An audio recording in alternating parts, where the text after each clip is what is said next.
L'heure est importante pour Emmanuel Macron. Eh bien, il est minuit moins le quart. Voilà ce qu'il déclare ce matin dans la presse dominicale. Minuit moins le quart, avant quoi? Avant un basculement de l'ordre international. On va en parler avec l'un des plus fins connaisseurs, justement, des affaires étrangères. Bonjour Michel Duclos, merci d'être avec nous.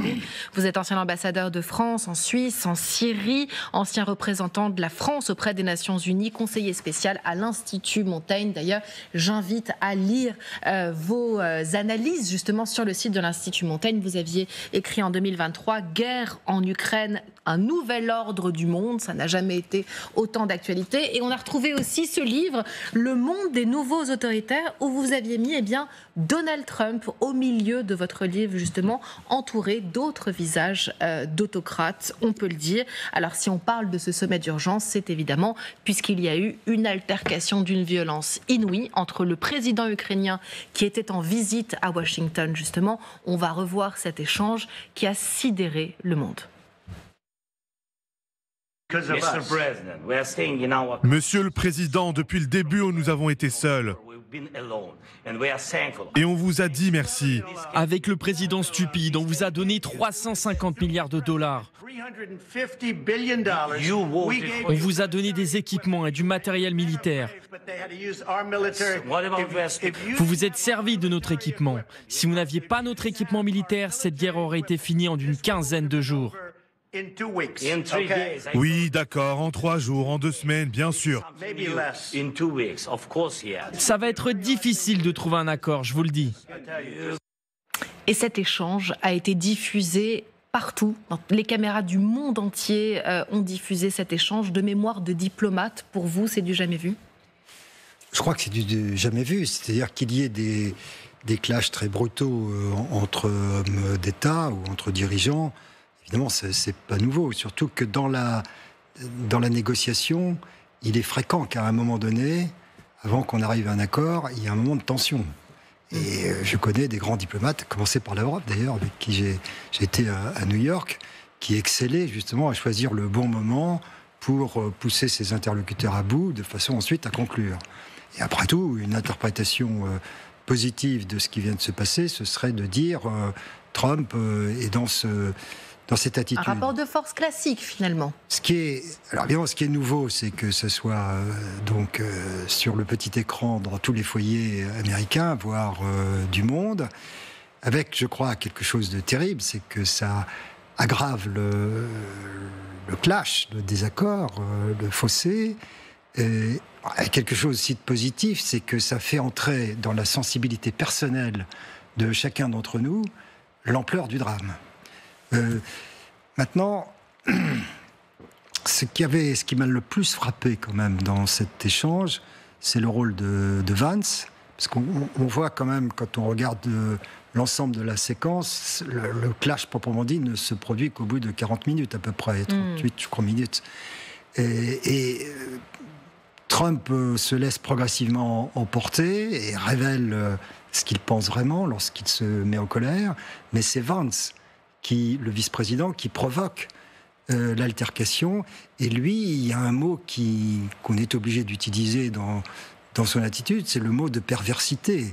On voit qu'il choisit ses mots pour aggraver la discorde. Et c'est pour ça que ces images sont si difficiles à voir, justement, parce qu'on a quand même un peu le sentiment d'une humiliation, et finalement, même nous, Européens, quelque part, on s'est sentis humiliés aussi. Est-ce que vous avez ressenti ça? J'ai eu l'impression d'une scène de bizutage atroce, qui est, comment dirais-je, pour nous, Européens, horrible, quand il s'agit d'un homme qui se bat pour notre liberté, et d'un homme qui a dirigé son pays, qui a fait des sacrifices extraordinaires. C'est ça qui est prodigieux, c'est l'espèce d'indifférence perverse, encore une fois, de ces dirigeants américains à l'ampleur du drame qui se joue en Europe. Oui, donc en tant qu'Européens, on peut s'identifier à Zelensky, on peut se sentir humilié.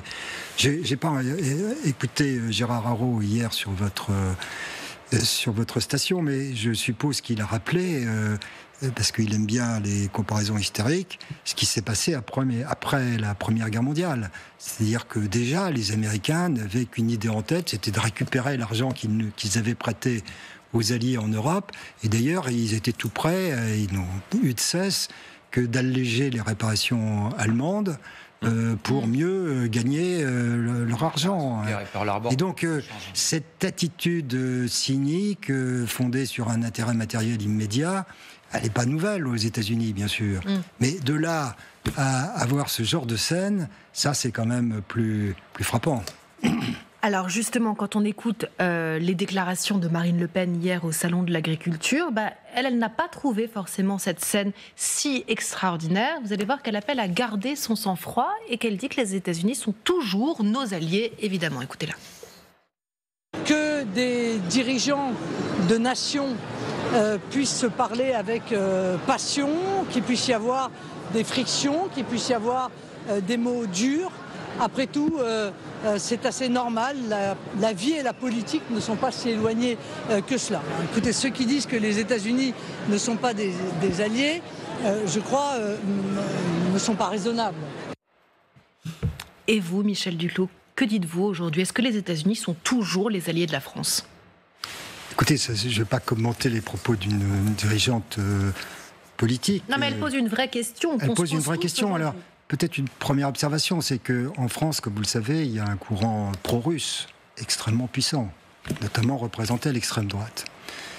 Ce courant pro-russe... Néanmoins, Marine Le Pen, justement, a dit que la Russie avait agressé... On en attribuait l'un des ressorts de ce courant pro-russe à l'anti-américanisme.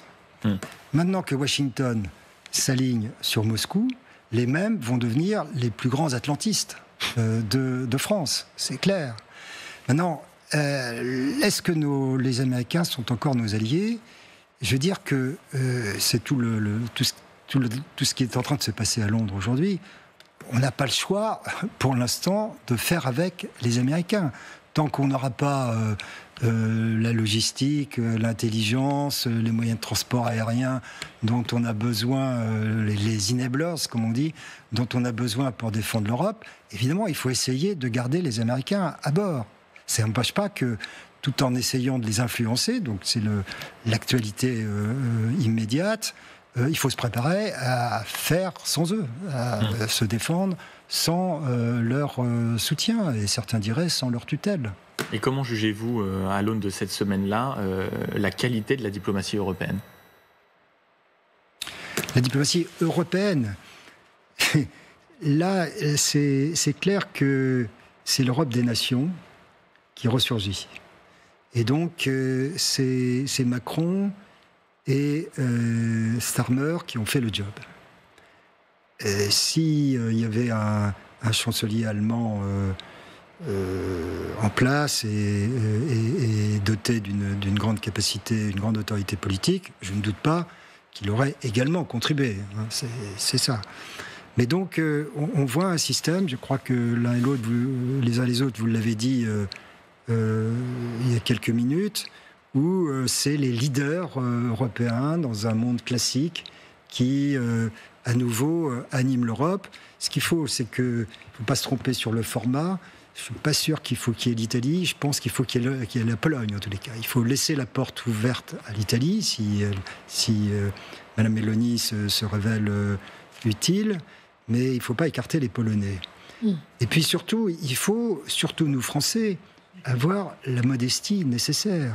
Il faut surtout qu'on se garde de dire on vous l'avait bien dit, on vous l'avait toujours dit, etc. Puis faites enfin ce qu'on va vous dire de faire. On n'en est plus là, quoi. Maintenant, il faut que nos hommes d'État contribuent à un consensus européen. Il faut aussi des actes. Oui, des actes, et très précisément, généralement, vous n'avez pas votre langue dans la poche. Moi, récemment, je vous ai entendu dire, parce qu'on l'a évoqué tout à l'heure sur ce plateau, et il y a un levier en Europe qui s'appelle les avoirs russes gelés à hauteur d'à peu près 250 milliards, on va dire, essentiellement en Europe. Et moi, je vous ai entendu dire, ça serait absurde de ne pas taper dans la caisse. Donc de s'emparer de cet argent, et avec cet argent d'aider l'Ukraine, c'est ça qu'il faut qu'il sorte de Londres. Je crois, parce que vous avez évoqué des arguments juridiques. qui sont avancées par nos financiers pour rejeter cette proposition.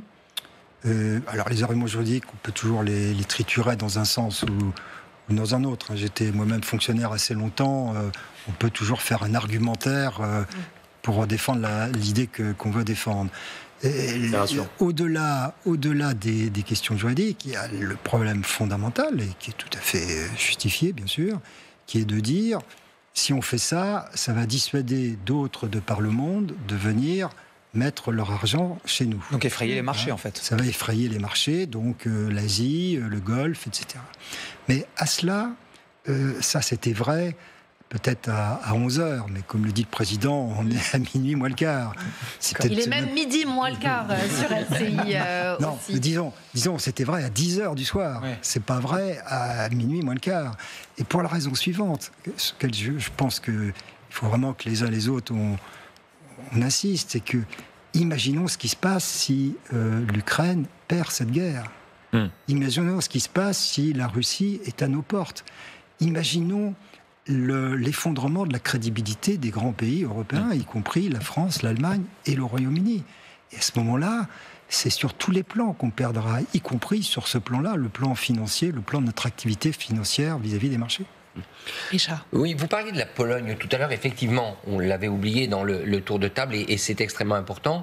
La Pologne a une élection présidentielle au mois de mai et cette élection présidentielle pourrait accoucher d'un président partisan de la droite dure et donc pro-Trump pour succéder à l'actuel qui déjà est favorable à Donald Trump. Est-ce qu'on a un problème politique potentiel en Pologne et un problème pour l'Europe si d'aventure cette élection devait être remportée par un candidat trumpiste? Et une deuxième question qui nous ramène à la rencontre, vous êtes diplomate, Michel Duclos, est-ce que quand même Volodymyr Zelensky n'a pas fait quelques erreurs lors de cette rencontre? Intéressant. Alors, sur le premier point, je vais me répéter, mais là aussi, moi aussi, comme d'autres, j'ai des références historiques. C'est ce qui s'est passé après la Seconde Guerre mondiale. En France, le parti libéral de l'époque, qui était le parti communiste, était aussi au bord du pouvoir, aux portes du pouvoir. Et le pays était dans un état, il avait tout à reconstruire. Et la même chose, en Allemagne, n'en parlons pas, dans d'autres pays.